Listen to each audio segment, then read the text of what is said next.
میرے لیے بھی بڑا آسان تھا کہ ان کو کہتا جی میں روس نہیں جاتا.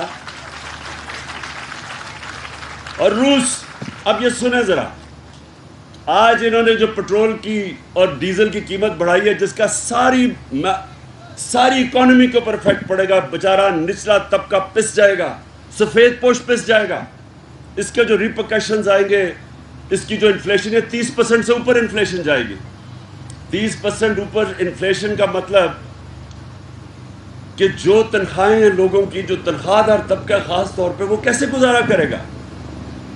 تو ہم کیوں گئے تھے روس؟ ہمیں روس سے، ہم تعلقات ٹھیک کر رہے تھے، ہم نے گیس لینی تھی، ہم نے وہاں سے روس سے گندم 20 لاکھ ٹن گندم لینی تھی.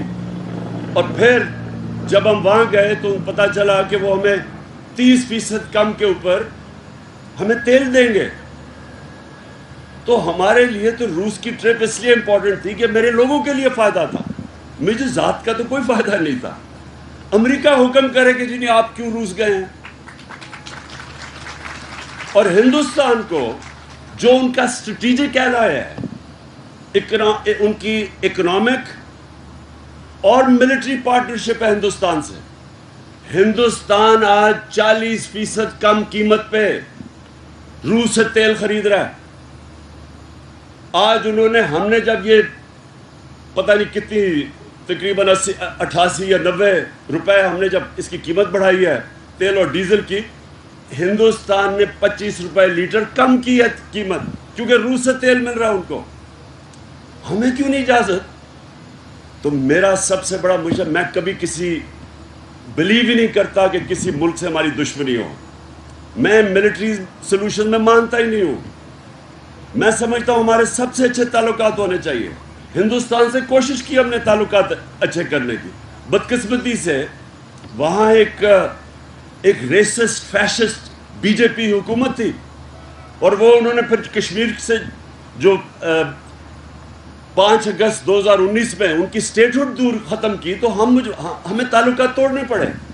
لیکن اس سے پہلے کوشش کی کہ ان سے ہم بات چیت سے اپنے مسئلے حل کریں. تو امریکہ تو میں تو سب سے بہتر جانتا ہوں امریکنوں کو. امریکنوں کے سامنے اگر آپ ان کے جھکتے جائیں گے، وہ آپ کو ڈو مور کہتے جائیں گے. آپ کو اپنے حقوق کے لیے کھڑا ہونا پڑتا ہے.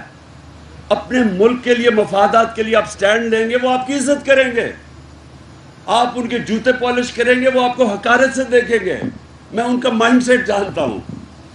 تو وہ جو ڈونلڈ لو نے جب میسج دی کہ جی دھمکی دی کہ پرائم منسٹر کو ریموو کرو، تو وہ تو ایمبیسڈر کو کہہ رہا تھا جو میرے نیچے تھا.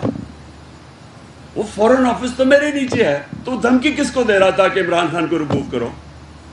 جس کو بھی وہ کہہ رہا تھا، ایکشن شروع ہو گیا اس کے بعد.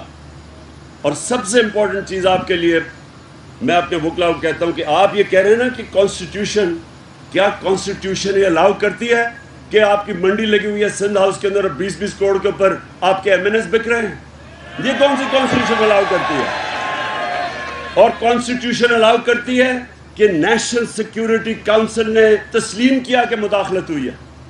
تو جب مداخلت ہوئی ہے اور اس کے پاس، آپ کے پاس پوری ایویڈنس ہے کہ یہ اس سے پہلے پوری گیم مان رہی تھی، تو کیا اس کے اوپر انکوائری نہیں ہونی چاہیے تھی؟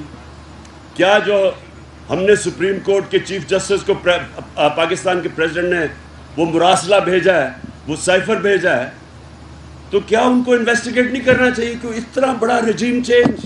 اور کیا پاکستان پہلا ملک ہے جدھر امریکہ نے رجیم چینج کروایا؟ مصدق کا پرائم منسٹر کو چینج کیا انہوں نے 1950s میں ایران کے اندر، جب شاہ فران کو لے کے آئے. چلی میں لیندے کو چینج کیا. سینٹرل امریکہ اور ساؤتھ امریکہ میں ریگولر رجیم چینجز تھے. تو کیا یہ پہلی دفعہ تو نہیں ہوا؟ لیکن اگر ہم اس وقت سٹینڈ نہیں لیتے تو میں پھر سے آپ کو کہتا ہوں، جو بھی پاکستان کا پرائم منسٹر آئے گا، جب اس کو دھمکی ملے گی، وہ بھی وہی کرے گا جو جنرل مشرف نے کیا. ایک ہی ٹیلی فون کال کے اوپر سب کچھ، اپنے ملک کے مفادات کو قربان کرے گا کسی اور کی فارن پالیسی کے لیے.